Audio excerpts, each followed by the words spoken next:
अब हम लोग पढ़ेंगे perpendicular distance between two parallel planes. मान लीजिए आपको दो प्लेन दिए हुए हैं ax plus by plus cz plus d1 is equal to 0 और दूसरा प्लेन दिया हुआ है आपको ax plus by plus cz plus d2 is equal to 0। तो हमें इन दोनों के बीच में अगर डिस्टेंस मेजर करना है तो उसको या तो इस फॉर्मूला की हेल्प से हम लोग कर सकते हैं d2 minus d1 upon under root a square plus b square plus c square. इस चीज को ध्यान में रखेंगे। खास चीज का ध्यान यहाँ ये रखना है कि दो पैरेलल प्लेन हमें दूसरी सिचुएशन में भी दिए जा सकते हैं। जैसे मान लीजिए 2x 3y 4z plus 5 is equal to 0 और 4x plus 6y 8z plus 12 is equal to 0। या मान लीजिए ये पेयर दिया हुआ है आपको, या मान लीजिए 6x प्लस 9y, या ऐसे ही लिखते हैं 2x plus 3y plus 4z plus 7 is equal to 0। ये वाला पेयर दिया हुआ है आपको। देखिए ऊपर वाला जो पेयर दिया हुआ है उनके बीच में परपेंडिकुलर डिस्टेंस निकालने में हम लोगों को कुछ भी बहुत अलग नहीं करना है। हमें d1 भी दिया हुआ है, हमें d2 भी दिया हुआ है। सिंपली आपको दिखाई दे जाएगा कि a b c की भी वैल्यूज आपको नजर आ रही होगी। लेकिन जब मैं इस वाले पेयर को कंसीडर कर रहा हूं तो मैं देख पा रहा हूं कि पहले वाले में और दूसरे वाले में अगर देखा जाए पहले वाले प्लेन में और दूसरे वाले प्लेन में तो a b और c की वैल्यूज आपको अलग अलग नजर आ रही होंगी। क्योंकि आपको पता है ये पैरेलल प्लेन्स हैं, क्योंकि इनके जो नॉर्मल वेक्टर की डायरेक्शन रेशियोज हैं वो प्रोपोर्शनल है। तो सबसे पहला काम आप लोग ये करेंगे कि जो a b और c है उसको इक्वल बनाएंगे by dividing the common factor. जो भी आपको कॉमन फैक्टर नजर आ रहा होगा ना उससे डिवाइड करके आप इसको बनाएंगे a b और c को इक्वल बनाना है। तो जैसे मान लीजिए 4x 6y 8z plus 12 is equal to 0 है। कुछ बच्चे क्या गड़बड़ करते हैं कि इसमें d2 को जो है 12 कंसीडर कर लेते हैं, लेकिन ये नहीं है। अगर आपको d2 का वैल्यू मतलब जो d1 या d2 का वैल्यू आपको निकालना है तो सबसे पहले आप क्या करेंगे, इनको बराबर करें। तो अगर मैं सेकंड वाले प्लेन को कंप्लीटली 2 से डिवाइड कर दूंगा तो मुझे मिलेगा 4z plus 6 is equal to 0। अब इन दोनों पेयर इस पेयर को हम लोग कंसीडर कर सकते हैं। यहाँ पर d1 का वैल्यू 5 है और d2 का वैल्यू 6 है।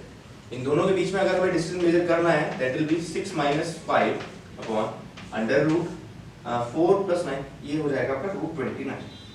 तो आ जाएगा 1 अपॉन रूट 29 यूनिट्स। इस चीज का खास ध्यान रखिएगा। अच्छा ये आया कहां से है उस चीज को भी देख लेते हैं। आसान है, क्योंकि मान किसी भी एक प्लेन पे, इन दोनों प्लेन में से किसी भी एक प्लेन के ऊपर में एक पॉइंट कंसीडर करिए x1 y1 z1। अब मान लिया हमने कि ये इस प्लेन के ऊपर में लाई कर रहा है, तो definitely ax1 plus by1 cz1 plus d is equal to 0 ये ट्रू होगा। ठीक है।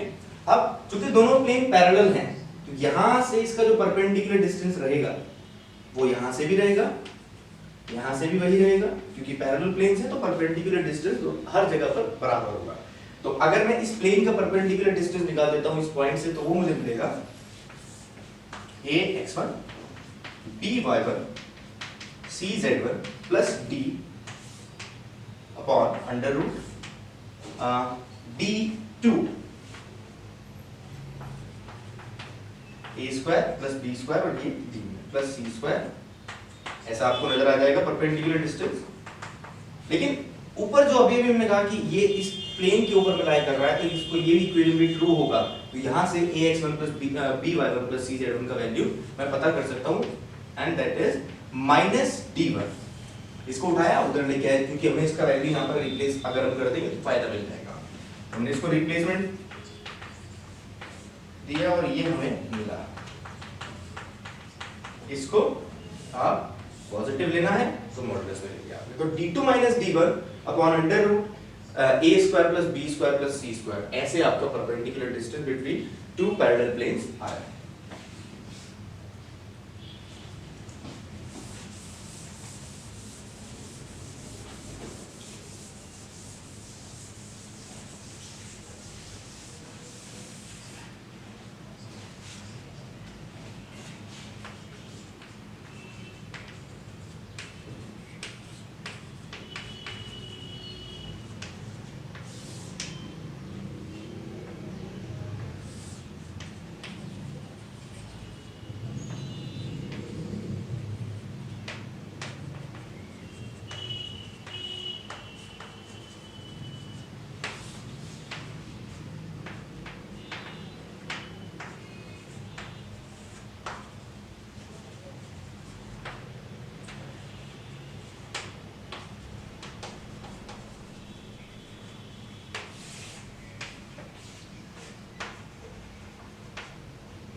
अगला हमारा टॉपिक रहेगा a line and a plane. जब हम एक लाइन और एक प्लेन को कंसीडर करेंगे एक साथ, अभी हमने दोनों को अलग अलग देखा है, एक लाइन को कंसीडर किया है पहले, फिर हमने अलग में प्लेन को देखा है, लेकिन अगर दोनों की दोनों एक साथ आपको मिलेंगी तो क्या क्या हमारी अप्रोच हो सकती है, क्या क्या चीजें हमें फाइंड करने के लिए मिल सकती है बोर्ड्स में, उन सब चीजों को ध्यान में रखते हुए हमें चलना है आगे।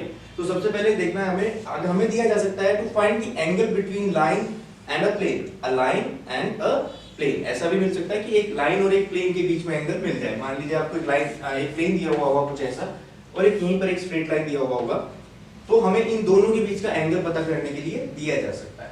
फिर हमें दूसरा चीज हो सकती है कि line completely in a plane, कोई लाइन दिया हुआ होगा आपको, let us consider in this form, और एक प्लेन दिया हुआ होगा r dot n is equal to t, और हमें ये शो करना होगा या पता करना होगा that a line is lying completely in the plane और नॉट, मतलब वो कोप्लेनर है या नहीं, अगर मतलब उस प्लेन में लाई कर रही है या नहीं। दूसरा, दो लाइन हमें दी हुई होंगी और हमें प्रूव करना होगा कि वो कोप्लेनर है। सबसे पहली चीज, अगर हमने ये शो कर दिया कि वो कोप्लेनर है, तो हमें पता करना होगा उस प्लेन का इक्वेशन जिसमें वो लाई कर रही है। फिर दूसरा जो सबसे लास्ट है आपका, सिमेट्रिकल और unsymmetrical form of representation of lines. आपने देखा, जैसे सबसे पहले हमने देखा है कि लाइंस का इक्वेशन हम कार्टेशियन और वेक्टर फॉर्म में कुछ इस तरीके से देखें, x minus x1 upon a is equal to y minus y1 upon b is equal to z minus z1 upon c, ऐसा आपने देखा होगा। या ऐसा भी हो सकता है, एक लाइन का इक्वेशन हम दो प्लेन को एक साथ दिखा करके बताया जा सकता है। मान के चलिए कि आपको दो प्लेन का इक्वेशन दिया हुआ है, ऐसे दिया हुआ है कि x, ये मान लिया मैंने कि x y प्लेन है, ये वाले को मैंने मान लिया y z प्लेन है, और दोनों प्लेन का ही केवल इक्वेशन दिया हुआ है। तो हमें ये भी दिया जा सकता है दोनों की जो इंटरसेक्शन से मतलब जो इंटरसेक्ट कर रही होगी, एक लाइन आ रही होगी, उसका इक्वेशन जो होगा वो हम ये मान करके चलेंगे कि दो प्लेन का जो इक्वेशन दिया हुआ है वो एक लाइन का इक्वेशन भी हो सकता है, जो कि उन दोनों प्लेन के इंटरसेक्शन से होकर के जा रही है। तो ऐसा भी दिया, उसको हम बोलते हैं अनसिमेट्रिकल फॉर्म। तो ये भी अप्रोच रहती है हमारी। तो सबसे पहले हम देखेंगे angle between a line and a plane.